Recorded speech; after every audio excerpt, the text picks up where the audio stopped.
কুড়িগ্রামের চিলমারি থেকে আসা এক রোগী সোমবার ভর্তি হন রংপুর মেডিকেল কলেজ হাসপাতালে। খাদ্যনালীর অপারেশন করার সময় তার শ্বাসকষ্ট দেখা দিলে তাকে রেফার করা হয় আইসিইউতে। পরীক্ষা নিরীক্ষায় তার শরীরে টিটেনাস ভাইরাস শনাক্ত হয়।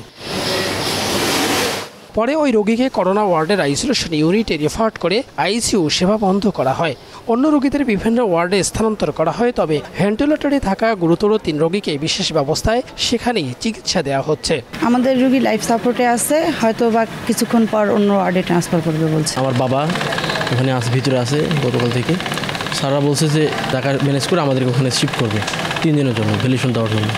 আতঙ্ক দূর করতেই আগামী 72 ঘন্টা আইসিইউ ওয়ার্ডটির কার্যক্রম বন্ধ রেখে পরিষ্কার পরিচ্ছন্ন করার কথা বলছে ওয়ার্ড কর্তৃপক্ষ।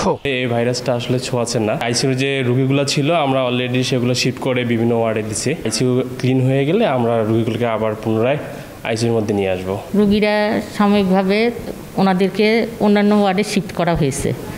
আর এইখানে ওইটা অতটা সংক্রমণ নয়, পরিষ্কার পরিচ্ছন্নর কারণে আইসিইউটা কিছুক্ষণ বন্ধ রাখা হয়েছে। টিটেনাস রোগটি ছোঁয়াচে না হয় আতঙ্কিত না হওয়ার পরামর্শ দিয়েছেন হাসপাতাল পরিচালক। টিটেনাস রোগটা শুধুমাত্র কোনো ক্ষতর মাধ্যমে আসলে ছড়ায়, ছোঁয়াচে না, সেজন্য এখানে ভয়ের কিছু নয়। আর আইসিইউতে অন্যান্য রোগী যেগুলো আছে সেগুলো কোনোটা সার্জিক্যাল রোগী ছিল না, সুতরাং আমরা এই ক্ষেত্রে আমরা এই ভয় থেকে অনেকখানি নিশ্চিত থাকতে পারি যে অন্য রোগীর মধ্যে হয়তো ছড়াবে না।